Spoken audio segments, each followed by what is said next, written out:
सबको नमस्ते। 2-3 दिन बहुत सुंदर आनंद और उल्लास से भरे हुए थे। एक एक दिन बचपन का भी समय याद आता है।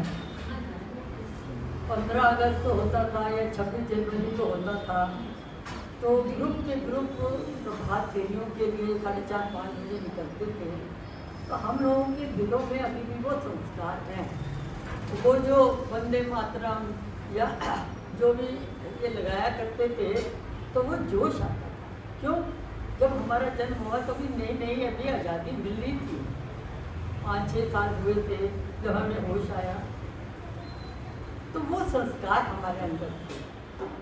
अब कई सालों से मैं देख रही हूँ 15 अगस्त का ये होता है प्रवचन, ये अपने प्रधानमंत्री जी बोलते हैं, 26 जनवरी की झांकियाँ वगैरह। आजकल के बच्चों से पूछो कि 15 अगस्त का क्या अर्थ है, 26 जनवरी का क्या अर्थ है, कि गाड़ी निकाली, अपने परिवार को साथ में लिया, लोनावाला घूम आए, महाबलेश्वर हो आए, इधर घूम आए, इससे ज़्यादा क्या पता है उनको। क्योंकि माँ बाप भी छुट्टी 2-3 दिन आए निकल गई, कोई भी घर में ये चीज़ें देखते ही नहीं है। और हमें आज भी दिल करता है कि ये 26 जनवरी का वो जुलूस देखें या 15 अगस्त का स्पीच सुने। कर परसों भी हमने सुनी सारी, हम दोनों अकेले बैठे हुए थे। तो मैं वही सोच रही थी कि क्यों बच्चों में संस्कार नहीं पड़ रहे कि बचपन से जो बीज थे हमारे अंदर वो अभी भी सुलगते। जैसे अभी भजन बोले हैं 2-3 इतने अच्छे, नीलम ने भी बोले हैं, तो वो आवाज़ें हमारे अंदर गूंजती हैं जो आजकल की जनरेशन को ना माँ बाप को गूंजते वो महसूस होता है। बच्चे तो बहुत दूर की बात है, 3री-4थी जनरेशन हो गई, तो वो बिल्कुल उससे जुड़ नहीं पाते। इसी तरह से जन्माष्टमी का पर्व सुंदर सा आया, 2 दिन अच्छी रौनक रही, फास्ट भी रखे, ये भी किया वो भी किया, घरों में सब कुछ किया। अभी जैसे नीलम जी दुख प्रकट कर रही थी, 3-4 दिन से मैं भी ये चिंतन मनन, जैसे 26 जनवरी इसका मैं बता चुकी हूँ।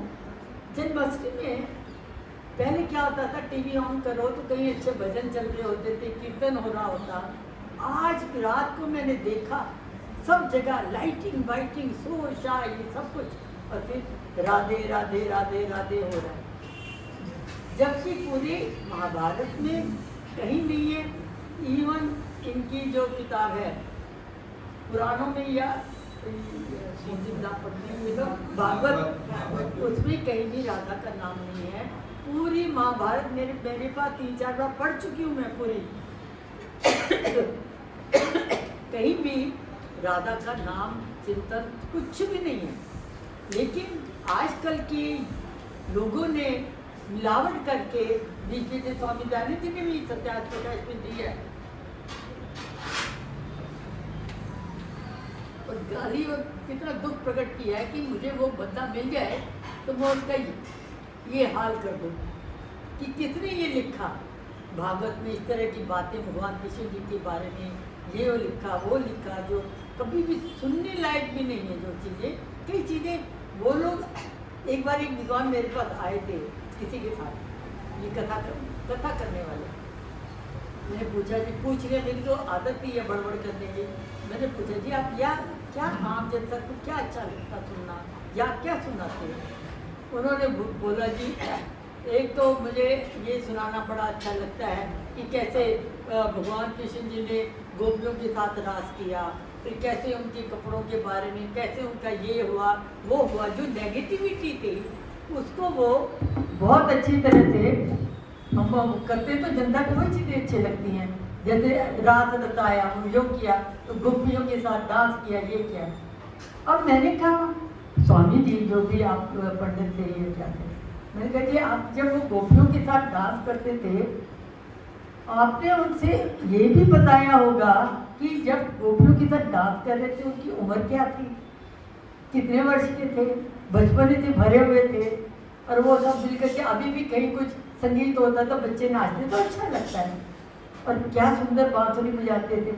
पहली बार कोई यंत्र का आविष्कार हुआ मेरे हिसाब से, हुए होंगे, लेकिन मैंने, क्योंकि वो इतनी गरीबी के दिन थे, हम तो बड़ी अच्छी कल्पनाएं करते हैं। भगवान कृष्ण जी यशोदा माता के वो इतने बड़े वो थे, था जैसे डेकोरेट उनको करके दिखाते हैं, पंख लगा, ये वो लगाया हुआ है, ये वो सब बांध करके, लेकिन हकीकत वो नहीं थी। बिल्कुल साधारण से गांव का कोई बच्चा कहीं वो गाँव को गैयों को लेकर के जा रहा चराने वाले बोल दिया, ये भी कितना सत्य हम नहीं जानते, लेकिन ये हो सकता है। तो वहाँ पर पड़ी हुई बांस की वो दिखी, उसमें छेद किए, उन्होंने पहली बार उसमें से आवाज़ निकाली। आप लोगों में से कितने को पता है कि जब कच्चा आम की अंदर से हम गुठली निकालते हैं, उसमें पी पी की आवाज़ आती है। कितनी ये बजाई हुई है कितने लोगों ने, है तो उसकी भी ध्वनि कितनी सुंदर होती थी। ये हमारा अपना अनुभव है सबका। तो इसी तरह से उस बच्चे ने पहली बार बांसुरी फोटो से लगाई, कुछ मधुर आवाज़ निकल दी थी, तो वो योगी आत्मा थे, तो उसमें से वो आवाज़ निकली और इतनी माधुर्य से भरी हुई आवाज़ थी कि गाय वो सब शाम को इकट्ठी हो जाती थी जब घर जाना होता था, और सुबह ला करके यदि वो बांसुरी बजा करके गोपियाँ लड़कियाँ, क्योंकि गांव की शांति को इमेजिन करो। अब तो इतना पोल्यूशन है, हमें पता नहीं चलता पड़ोस में क्या हो गया है, इतना शांति होती थी। दूर से इमेजिन करो बांसुरी बज रही है तो सबके कान खड़े हो जाते हैं कि कितनी सुंदर आवाज़ आ रही है, मधुरता से भरी। क्यों? वो आध्यात्मिक वो उसमें थी, क्या वो एक शब्द आता है ना, पुट, उसमें आध्यात्मिकता का ईश्वरीय गुणों से भरी हुई वो आवाज़ जब आकर्षित करती है, तो उन्होंने कितनी सुंदर तरह से बजाई। चलो ये भी ठीक है। अब किस तरह से उनका जन्म हुआ हम सब जानते हैं। इनकी सारी जिंदगी जन्म से लेकर मृत्यु तक दुखों कष्टों से भरे रहे। माँ बाप छूट गए, फिर आगे वो छूट गया, द्वारका छूट गई, सब छूटता चला गया। उनके पास क्या था? सभी माँ बाप भी पढ़ने चले गए, तो सभी माँ बाप के पास भी 4 दिन नहीं रह पाए वो। इतनी परिस्थितियों में धैर्य रखना, आत्मबल बनाए रखना और परिस्थितियों का हंसते हुए मुकाबला करना, ये कृष्ण जी के भगवान ईश्वरीय गुणों के अलावा कोई भी आत्मा कर सकती है क्या? मेरे से तो मैं तो कल्पना भी नहीं कर सकती कि जब तक ईश्वरीय गुण ना हो तो कोई भी ऐसी अद्वितीय जीवन जी नहीं सकता। हमारे ऊपर जरा सा संकट आ जाए तो हाय तौबा मचा लेते हैं। जरा सा कुछ आए, विपरीत किसी ने कह दिया, उनको तो हमेशा गाली ही पड़ती रही हमेशा। और फिर दूसरा कोई मार ना दे, ये भी, उससे भी अपने आप को कैसे बचाना। संकटों से घिरे हुए सारा जीवन उन्होंने कैसे बिताया होगा, और तो उसको पता है कि अब ये होने वाला है। तो वो 16 कलाओं से पूर्ण थे। कल भी मैंने लेक्चर में बताया, आप सब पढ़ना, उसमें दिया है, इन्होंने भेज दिया हुआ आर्य समाज के उसमें 16 कलाओं से पूर्ण थे। अब सोचिए आप 16 कलाएँ क्या क्या है। 4 कलाएँ होती चारों दिशाएं, पूर्व पश्चिम उत्तर पश्चिम। फिर होती है मन की कलाएँ, मन की, आँखों की, कानों की और सूंघने की, ये 4 कलाएँ और होती हैं। फिर होती है सूर्य, चंद्रमा, समुद्र और शायद मुझे 14 याद नहीं आ रहा। और फिर सबसे एंड वाली है मन, मन को समझना। मन और इसके साथ भी 3 चीज़ें हो रहे हैं। अगले हफ्ते आऊँगी तो मैं ले आऊँगी आपको, तो सुनाऊँगी सबको। ये 16 कलाओं से पूर्ण। अब तुम मन में क्या सोच रहे हो, वो तुम्हारी तरफ माता देख करके वो बता देंगे कि क्या सोच रहा है, ये क्या है, ये अभी क्या करने वाला है। इतनी शक्ति आ जाती है 16 कलाओं वाले व्यक्ति को, और फिर उससे बचाव करने का उसको प्रेरणा मिल जाती है। कैसे? सुंदर सा उदाहरण, जब युद्ध बुद्ध हो गया तो धृतराष्ट्र से मिलने के लिए सब भाई आए, तो कृष्ण जी को आभास हो गया कि भीम के साथ कुछ अच्छा होने वाला नहीं है। तो उन्होंने क्या किया, लोहे का स्टैचू बना करके, जब युधिष्ठिर जी ने प्रणाम किया, फिर भीम की बारी आई सेकंड नंबर पे, तो उन्होंने वो लोहे का स्टैचू धृतराष्ट्र के सामने रखा कि आपका दूसरा पुत्र है भीम। और उनको इतना अंदर से गुस्सा था, वो थी उसके प्रति कि उसने मेरे सारे पुत्रों को मार दिया, मुझे ये कर दिया, वो कर दिया। तो बोलते हैं धृतराष्ट्र में इतनी शक्ति थी, इतना बल था कि वो लोहे का स्टैचू 3-4 भागों में टूट के बिखर गया। फिर हाय हाय करके रो करके अपने उस पर बैठ गए और मैंने अपने प्रिय पुत्र को मार दिया, ये कर दिया, वो कर दिया। और किशन जी मुस्कुरा रहे थे दूर से। उन्होंने बोला महाराज आप चिंता मत करो, आपका बेटा बड़ा नहीं है, तो मेरे पास खड़ा हुआ है। फिर वो आशीर्वाद लेने के लिए, मतलब मेरा कहने का है कि पहले आभास से 16 कलाओं को जानने वाला व्यक्ति ही ये कर सकता है, समझ सकता है। और ये चीज़ उन्हें हर समय करी। युद्ध के समय भी कहते कहते महान आत्माओं को मरवाया, थी तो महान आत्मा है, लेकिन गलत रास्ते पे थी, गलत राजा के का साथ दे रही थी, इसलिए उनको मरवाना भी उचित था। लेकिन थी वो महान, सब कोई पिता है, कोई दादा है, ये है वो है, तो कैसे टेक्टफुली गुरु को मरवाया, सबको मरवाया। और फिर उन्होंने शस्त्र भी उठाना करवाया उससे, अर्जुन से। लेकिन कितनी तात्पर्यता की ये जो प्लानिंग है, अब देखिए सबसे मुझे वो भी बड़ा सुंदर लगता है। युद्ध से पहले ये जाते अर्जुन कि चलो आप उनसे मैं आशीर्वाद ले लो और उनकी अपनी पार्टी में जोड़ लो। तो ये भाइयों ने प्लान किया, तो अर्जुन को भेजा जा कृष्ण जी को मना किया कि वो हमारी तरफ से युद्ध करेंगे। बाई चांस उनका भी कौरवों की भी मीटिंग हुई, तो उसमें दुर्योधन को भेजा कि जा, नहीं तो वो गड़बड़ कर देगा, उनके साथ हो गया तो ये प्रॉब्लम हो जाएगी। होनी ऐसी हुई कि वो सोए हुए थे जब दोनों वहाँ पहुँचे। पहले पहुँचा दुर्योधन, दुर्योधन पहुँचता है और उनके पैरों पे वो सिर की तरफ खड़ी कुर्सी पड़ी हुई थी, वहाँ जाके बैठ जाता है। बैठ गया और ये तो सोए हुए हैं। 5-7 मिनट या आधे घंटे में, हमें क्या पता, थोड़ी देर में अर्जुन आता है। अर्जुन आके उनके पैरों में ऐसे खड़ा हो जाता है, एक टक उनकी नज़र, उन्होंने उनकी आंखों से सोए हुए हैं लेकिन उनकी तरफ ही देखता जा रहा है कि कब उठते हैं, कब उठते हैं। उनकी आंख खुली तो उनकी नज़र सीधी अर्जुन पर पड़ी। क्यों? कि वो चरणों में खड़ा था, जैसे जैसे उठे तो वो दिखा। तो आओ अर्जुन कैसे हो? इतने में ये दुर्योधन बोलता है महाराज मैं भी आया हूँ। अच्छा तुम भी आए हुए, आओ तुम्हारा दोनों का स्वागत है। कैसे आना हुआ? दुर्योधन बोलता है कि भाई हम चाहते कि आप अपनी आप और आपकी सेना हमारी तरफ से युद्ध में सम्मिलित हो। और पार्थ तुम क्या चाहते हो? मैं भी ये कामना लेकर के आया हूँ। उसकी आर्द्रता, उसकी नम्रता इतनी सुंदर थी, तुमको दिल के छू गई। तो उन्होंने 1 मिनट नहीं लगाया, भगवान कृष्ण जी ने दोनों से कहा कि तुम दोनों मेरे भाई हो, मेरे समधी हो, सब कुछ हो, प्रिय हो मेरे। लेकिन अर्जुन एक तो उम्र में छोटा है और मेरी नज़र पहले उस पर पड़ी है। छोटे होने के कारण मैं, वो क्या चाहता है मैं उसको प्रेफरेंस दूंगा। युधिष्ठिर, दुर्योधन तुमको बाद में, वो मान गया बेचारा, कोई कर नहीं सकता था। तुम क्या चाहते हो पार्थ? उन्होंने बोला जी मुझे आपके अलावा कुछ नहीं चाहिए। इतनी नम्रता से यही शब्द बोले। और तुम क्या चाहते हो?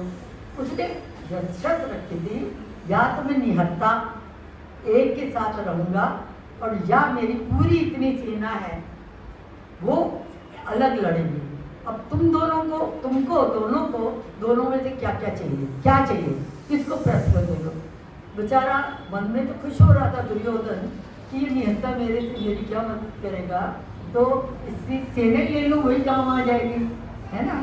तो वो बड़ा खुश हुई। ठीक है महाराज, उसने पहले मांग लिया हुआ है आपको, तो आप उसके सब तरफ से रहे और फिर आप मुझे सारी सेना दे दो। बड़ा खुश होता होता घर में गया। वहाँ पर सबने बोला तू मूर्ख है, वो शस्त्र नहीं उठाएगा लेकिन बाणों के तीर जो आवाज उनको शिक्षा देगा, समय समय प्रेरणा करेगा, तो उसका मुंह नहीं बंद कर सकता, है ना। और वही हुआ, हर पल हर दिन के युद्ध में उनकी जो चाल थी वो कामयाब होती चली गई और पांडव युद्ध जीत गए। लेकिन बड़ी कीमत चुकानी पड़ी, ये इतना आसान नहीं था। घर के पोते बच्चे सब मारे गए दोनों तरफ से। तो क्या हुआ, क्या हाल हुआ, एंड में इतनी में बोल के खत्म करती हूँ। फिर ये अभिमन्यु का पुत्र होने वाला, वो गुरु पुत्र ने उनको वो कर दिया कि ब्रह्मास्त्र से उसका पेट में ही वो खत्म हो जाए, ये चाल चली उसने। लेकिन भगवान कृष्ण जी ने अपनी योग शक्ति से, अपनी सामर्थ्य से उस बच्चे को बचाया और ये वंश चल पड़ा। नहीं तो पांडव भी वंशों से रहित ही हो जाते हैं। ये हमारा सौभाग्य है कि हमारा वो वंश, स्वामी दयानंद जी ने सिद्धार्थ प्रकाश में उसके आगे की पीढ़ियों का वर्णन किया हुआ है कि हमें सुनना चाहिए, देखना चाहिए। तो मेरा कहने का तात्पर्य ये है, कृष्ण जी का चरित्र इतना उज्जवल, इतना पवित्र और इतना सुंदर था कि हर एक, जैसे चोर है वो अपने एंगल से देखता है, कोई शक्तिशाली है वो अपनी एंगल से देखता है उनको कि उनमें क्या गुण थे, और जो कोई भक्त वाला या योगी होता है कि वो तो योग वो थे, युग परम योगी थे हर एक व्यक्ति। इसलिए मुझे तो हंसी भी आती कई बार कि कोर्ट में गीता के ऊपर हाथ रख करके वो कराते कि मैं झूठ नहीं बोलूँगा, है क्यों? क्योंकि वहाँ जो भी बंदा जाता है वो अपने एंगल से वो देखता है और वो कसम खा लेता है गीता के ऊपर हाथ रख करके। ठीक है, ये गलत है, ये अलग बात है, लेकिन कोई भी इसमें दो राय नहीं है। पूरी गीता इतनी सुंदर है, पूरी कृष्ण जी की, कल मैं वो किताब परसों 2-3 दिन से पढ़ के स्वाध्याय करके कल का मैंने चिंतन दिया था कि किसी भी एंगल से देखे वो उत्तम है, वो पवित्र है और ईश्वरीय गुणों से भरे हुए हैं। और लेकिन वो मुक्त आत्मा नहीं थे, लेकिन मुक्ति के पास थे और ईश्वर की कृपा से जब वहाँ की अवस्था ऐसी थी समाज की, तो उन्होंने जन्म लिया, अपना समाज का, परिवार को उद्धार किया और सबको सत्य धर्मानुसार युद्ध करवाया। धर्म के अनुसार ये युद्ध हुआ, तो हम सब प्रणाम करें उनको। उनके जैसा ना कोई था, ना कोई है, ना कोई होगा। इसलिए बारंबार श्रद्धा पूर्वक उनको नमन है, प्रणाम है।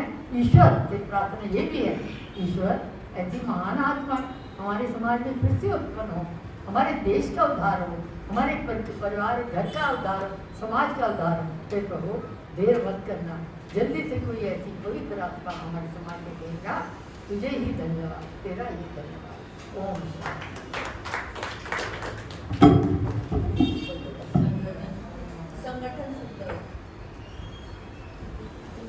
धन्यवाद प्रतिभा।